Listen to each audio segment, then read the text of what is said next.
Hello, role-playing friends.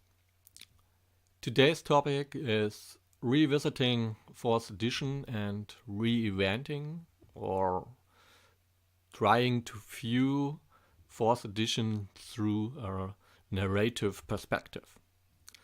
What do I mean by this? There's nothing wrong with 4th edition as written for me. But most of us will agree that it kinds of focus on simulation, that it is focused on combat, that it is focused on rules-driven playing. It also includes how to role play, but it's more about gaming than role playing. Nothing wrong with that. But a few months ago I tried to rethink about how I play Dungeons & Dragons 4th edition and tried to move it in a more narrative direction and thought about how could I manage such a thing. Because I like D&D 4th edition. Some of my players like a more narrative-driven game style and with less complexity and less simulation and not too much combat or shorter combat. That's the first aspect, and I think many of us will have some home rules for this, how to fasten up combat, how to reduce complexity, if you like to do that. And one aspect I do with 4th edition is do theater of the mind. No miniatures, no battle maps. This may sound a little bit counterintuitive because how do I manage shifts and little bonus on movement of 1 or 2 and so on. I try to do it by narration and by consents. What do I mean by consents? I talk to my players in the situation. Okay, you do this maneuver. It allows you to shift your character or to shift another character. How can this affect the situation at the moment? Please describe it to me. Tell me about it. Narrate about it. And if they offer a solution, a narration about how the situation could work out, I say, okay, it's fine for me.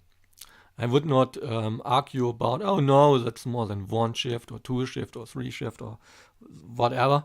I would try to imagine the situation, and when everybody agrees it makes sense to them, I'm okay with it. Does this change the balance of encounters? Yes, of course. But if everybody agrees and everybody's fine with this and has fun, so go with it. So try to play a more consensus style in combat and abstract style of combat, do theater of the mind.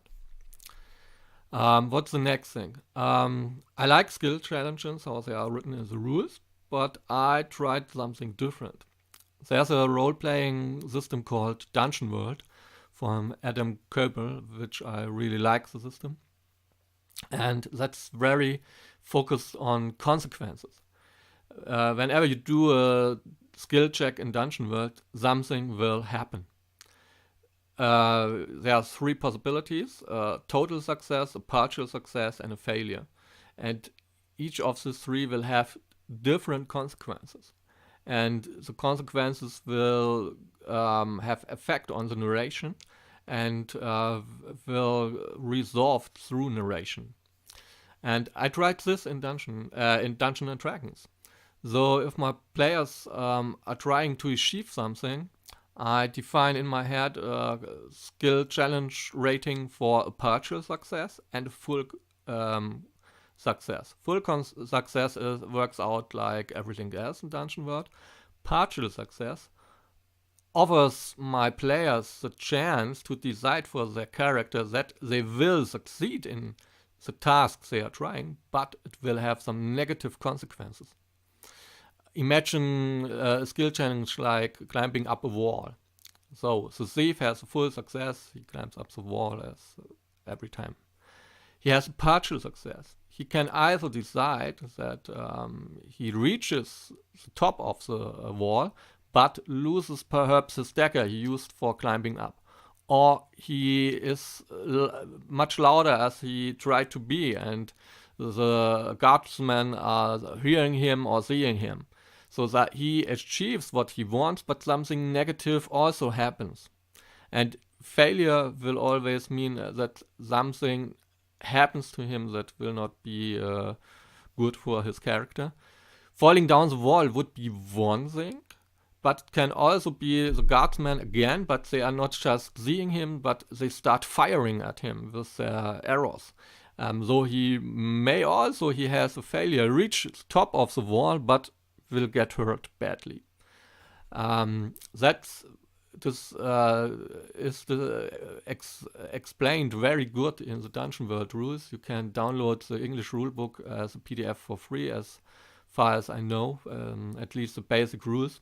And for me, that works very fine into Dungeons and Dragons 4th edition, and helps to focus on the narration and speeds up and puts more drama into your gaming experience.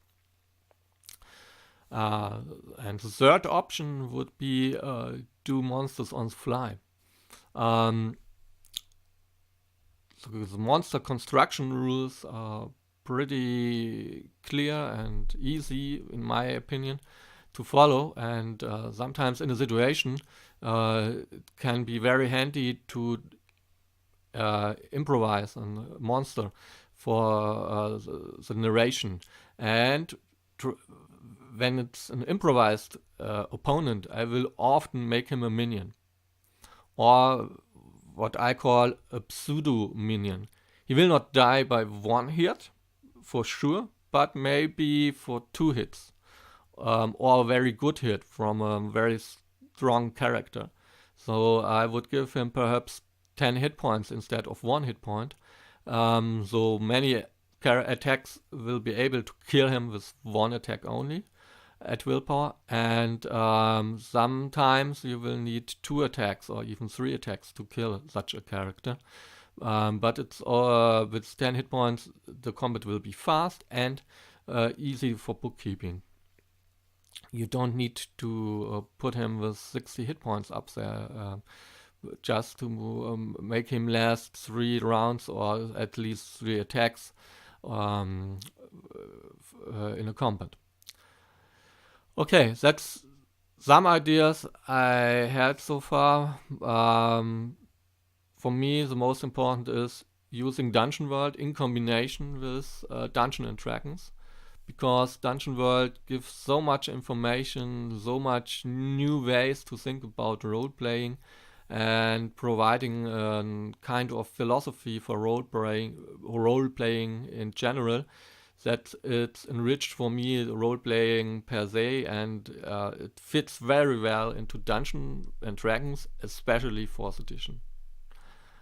I hope you liked the video. If you like, subscribe. Most videos on my channel are in German. My English isn't that good, but I try to do some English videos from time to time. So thank you for viewing. Goodbye.